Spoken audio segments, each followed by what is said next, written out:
RTV app వార్తల్ని క్షణాల్లో చదివే అవకాశం ఉంటుంది. ఒక న్యూస్ పేపర్, ఒక టెలివిజన్ ఛానల్ మీ చేతుల్లో ఎప్పుడూ ఉంటాయి.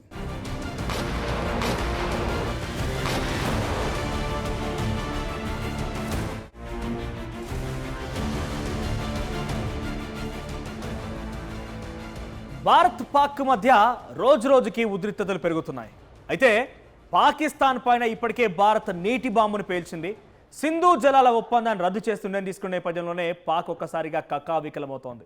ఎందుకంటే చాలా క్లియర్గా పాక్ ప్రధాని చెప్పుకొచ్చారు, 24 కోట్ల మంది జనాభా ఈ సింధు నీళ్లపైన ఆధారపడి ఉన్నారట. అంటే ఎంతటి ప్రభావం చూపిస్తుంది చెప్పండి అటు పాకిస్తాన్ పైన ఈ భారత సింధు నీళ్ళ ఒప్పందం అనేది. సో ఈ సింధు నీళ్ళ ఒప్పందం రద్దు తర్వాత అక్కడ ఇండస్ట్రియల్ సోర్సెస్ మొత్తం కూడా పూర్తిగా కిల్ అయిపోయాయి, ఎకనామికల్ సోర్సెస్ కిల్ అయిపోయాయి, ఎలక్ట్రికల్ ప్రొడక్షన్ ఆగిపోయింది, అన్ని రకాలుగా ఇబ్బందులు పడుతోంది. ఇప్పటికే నీటి బాంబు పేల్చాం, ఇంకా యుద్ధం అనేది అన్ని రకాలుగా సంసిద్ధత ఉన్నారు. ఏ క్షణమైనా కూడా భారత్ పాకిస్తాన్ పైన యుద్ధాన్ని ప్రకటించవచ్చు, ఒక భీకరమైనటువంటి యుద్ధాన్ని మనం చూడొచ్చు. అది ఎప్పుడు జరుగుతుంది, ఎలా జరుగుతుంది, దానికి ఎన్ని ప్రాసెస్లు అనేది చాలా క్లియర్గా మనం రోజు రోజు మాట్లాడుతూనే ఉన్నాం. అయితే ఇప్పుడు నేను పాకిస్తాన్కి సంబంధించి కేవలం పాకిస్తాన్ గురించి మాత్రమే మాట్లాడాలనుకుంటున్నాను. ఇప్పుడు యుద్ధం మొదలైంది కాబట్టి పాకిస్తాన్ పైన మనం ఒక రకంగా అన్ని రకాలుగా సంసిద్ధతో ఉన్నాం, అష్టదిగ్బంధన చేసాం, అన్ని రకాలుగా పాకిస్తాన్ లాక్ అయిపోయింది. కానీ ఇప్పుడు గారు కొన్నేళ్ల నుంచి పాకిస్తాన్ ఆల్రెడీ అష్టదిగ్బంధం అయిపోయే ఉంది. పాకిస్తాన్ 3 ముక్కలు కాబోతోంది. ఏ రకంగా 3 ముక్కలు కాబోతోంది? ఇది భారత్ చేసే దెబ్బ. ఇప్పుడు భారత్ యుద్ధం చేసినా 3 ముక్కలే అవకాశం ఉంది. అంతకంటే ముందే 3 ముక్కల యుద్ధం జరుగుతోంది. అక్కడ పెద్ద ఎత్తున పాకిస్తాన్ మొత్తం కూడా ఈ యొక్క యుద్ధం భీకరంగా కొనసాగుతోంది. ఒకసారి దాని తాలూకు మీకు చూపించే ప్రయత్నం చేస్తాను. ఇంతకీ పాకిస్తాన్ 3 ముక్కలు ఏంటి అంటే కనుక ఇక్కడ గమనించండి, ఇది మొత్తం పాకిస్తాన్ మ్యాప్. ఇక్కడ నుంచి ఈ పింక్ కలర్ కనిపించినంతా కూడా ఇది పాకిస్తాన్, ఇది జమ్మూ అండ్ కాశ్మీర్, అంటే పాక్ ఆక్యుపైడ్ కాశ్మీర్ కింద ఇదంతా ఉంది కాబట్టి ఇది కూడా దానిలో కలిపేసి ఇక్కడ మ్యాప్లో మనకు కనిపిస్తుంది. కానీ ఇది యాక్చువల్గా వెరీ సూన్, ఆల్రెడీ ఇది పాక్ ఆక్యుపైడ్ కాశ్మీర్గా చెప్తున్నాం కాబట్టి వెరీ సూన్ ఈ కాశ్మీర్ అనేది జమ్మూ అండ్ కాశ్మీర్, పాక్ ఆక్యుపైడ్ కాశ్మీర్ కాస్త భారత్లో కలవబోతోంది. దాని తాలూకు మనం ప్రత్యక్షంగా కొన్ని రోజుల్లో చూడబోతున్నాం. అంతకంటే ముందు మనం కేవలం ఇక్కడ వరకు మాట్లాడుకుంటే కనుక ఇది బలోచిస్తాన్. 1940 మనకు తెలిసిందే, పాకిస్తాన్కి భారత్కి రెండుకి ఒకటేసారి స్వతంత్రం వచ్చింది. ఆ తర్వాత పాకిస్తాన్ ఏం చేసిందనంటే ఇక్కడ యుద్ధం ప్రకటించి బలూచిస్తాన్ని ఆక్రమించింది. సో బలూచిస్తాన్ని పూర్తిగా పాకిస్తాన్ విలీనం చేసుకుంది. సో ఇప్పటికీ బలూచిస్తాన్ అక్కడ ప్రత్యేక దేశంగా కావాలని పోరాడుతూనే ఉంది. ఎప్పటి నుంచి 1948 నుంచి కూడా ఇంకా పోరాటం కొనసాగుతూనే ఉంది. ఇక సింధు దేశ్ అనేది కూడా ప్రత్యేకంగా వాళ్ళు కూడా ప్రత్యేక దేశం కావాలని ఒక పోరాటాన్ని, ఒక ఉద్యమాన్ని కొనసాగిస్తున్నారు. ఇక పంజాబ్ ప్రావిన్స్లో కూడా అటువంటి ఉద్యమాలు ఉన్నాయి, కానీ అంతటి స్థాయిలో బలూచిస్తాన్ అటువంటి తీవ్ర స్థాయిలో ఉద్యమాలు అయితే లేవు. సో ప్రస్తుతం ఇక్కడ చూస్తే కనుక బలూచిస్తాన్లో 12 మిలియన్స్, అంటే పాకిస్తాన్ అటువంటి జనాభాలో 40% జనాభా బలూచిస్తాన్లోనే ఉంది.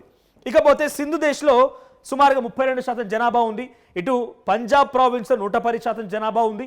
ఇక కేవలం ఇక్కడ సంబంధించి మిగిలినటువంటి పాకిస్తాన్లో చూస్తే మిగిలినటువంటి శాతం మొత్తం మీద కలిపితే బలూచిస్తాన్లో హైయెస్ట్, మిగిలినటువంటి 60% మొత్తం కూడా 60 లేదా ఇక్కడ 32 తీసిపోతే ఇంకో 30%గా ఇటు పాకిస్తాన్లో మిగిలిపోయింది.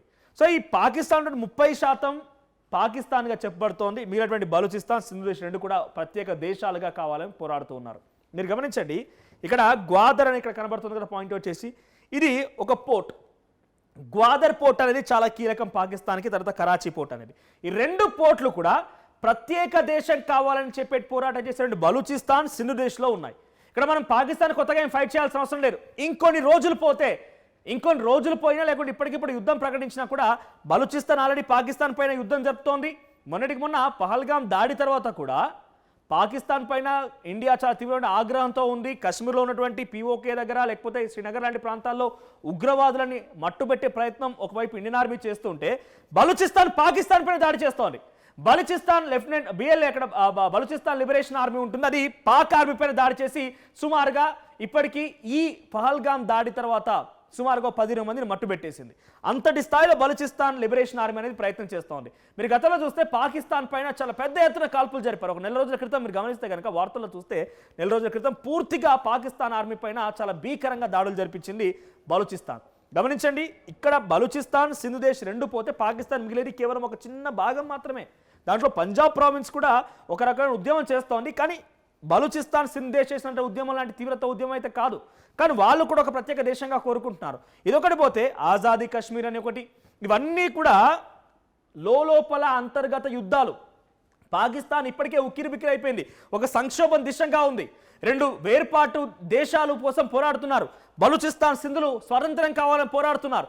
వాళ్ళంతటా వాళ్ళే గొడవ పెట్టుకుంటున్నారు. తీవ్రమైన సంక్షోభం ఉన్నది, ఎటు చూసినా ఇబ్బందులే ఉన్నాయి. అయితే ఇక్కడ బలూచిస్తాన్లో చాలా అగ్రెసివ్గా పాకిస్తాన్ మిలిటరీ పైన దాడి చేస్తున్నారు, కానీ సింధు దేశ్లో ఆ స్థాయిలో లేదు. కారణం ఏంటంటే ఇక్కడ మీరు గమనిస్తే ఒక్కసారి మీకు ఇంకో మ్యాప్లో చూపిస్తాను. సింధు జలాలు మొత్తం కూడా ఇక్కడ చూడండి, సింధు జలాలు మొత్తం కూడా ఈ రకంగా మెల్లగా కరాచీ దగ్గర నుంచి సముద్రంలో కలుస్తూ ఉంటాయి. సో సింధు జలాలు దాదాపుగా స్టార్టింగ్ ఇక్కడ స్టార్ట్ అవుతుంది, ఇక్కడ నుంచి ఇదంతా ఇలా వచ్చి వెళ్తుంది. కాబట్టి కరాచీ అనేది చాలా main port. So Pakistan military ఏం చేసిందనంటే, ఇక్కడ మనం బేసిక్గా 140 కోట్ల జనాభా ఉన్నటువంటి ఇండియాలో మనల్ని రక్షించడం కోసం, మన దేశాన్ని పరిరక్షించడం కోసం మిలిటరీ ఉంది. కానీ అక్కడ ఎలా ఉంటుంది తెలుసా, పాకిస్తాన్లో మిలిటరీ కోసం ప్రజలు ఉంటారు. ఇక్కడ మన కోసం మిలిటరీ ఉంటే అక్కడ మిలిటరీ కోసం ప్రజలు ఉంటారు. అవసరం అయితే ప్రధానిని సైతం పక్కన పెట్టేసి మిలిటరీ అధికారం చేపట్టిన ఆశ్చర్యపోవాల్సిన పని లేదు. అటువంటి ఒక రూలింగ్, అటువంటి ఒక దాష్టికం పాకిస్తాన్ లాంటి దేశాల్లో ఉంటుంది. మీరు గమనించండి, బంగ్లాదేశ్లో జరిగింది అదే, శ్రీలంకలో జరిగింది అదే, ఆఫ్ఘనిస్తాన్లో కూడా ఒక సందర్భంలో అక్కడ ప్రభుత్వాలను కూడా మార్చేశారు తాలిబన్లు. అంటే అటువంటి సిచ్యువేషన్ ఉంటుంది, అటువంటి ఏరియాస్లో అటువంటి సిచ్యువేషన్ ఉంటుంది. సో పాకిస్తాన్లో మిలిటరీ కోసం ప్రజలు ఉన్నారు, మన దగ్గర ప్రజల కోసం మిలిటరీ అనేది ఒకటి మనల్ని రక్షించడం కోసం ఉంది. సో ఇక్కడ ఇటువంటి సిచ్యువేషన్లో సింధు దేశం అనేది కూడా ప్రత్యేక దేశం కోసం పోరాడుతుంటే దీని మొత్తాన్ని మిలిటరీ ఎప్పటికప్పుడు కంట్రోల్ చేస్తుంటుంది, ఆ ఉద్యమాన్ని లెగనివ్వకుండా చేస్తుంది. కానీ ఒక ఉద్యమం అయితే నివురుగప్ప నిప్పులాగా సింధు దేశం కోసం కూడా పోరాటం జరుగుతోంది.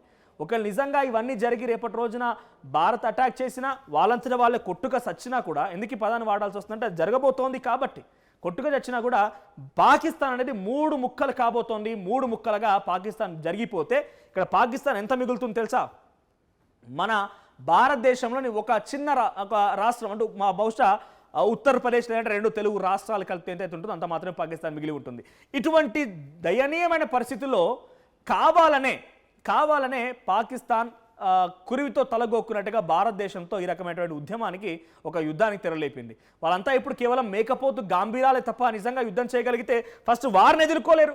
ఈ Pakistan army Balochistan liberation army ఎదుర్కోలేరు. ఇక్కడ పాకిస్తాన్ మిలిటరీ వాళ్ళు సింధు దేశంలో ఉన్నటువంటి వారిని కంట్రోల్ చేయలేరు. ఒక నిజంగానే ఒకసారి మీకు ఫుల్ మ్యాప్ చూపిస్తాను, పీసీఆర్ ఒకసారి ఫుల్ మ్యాప్ ప్లే చేయండి.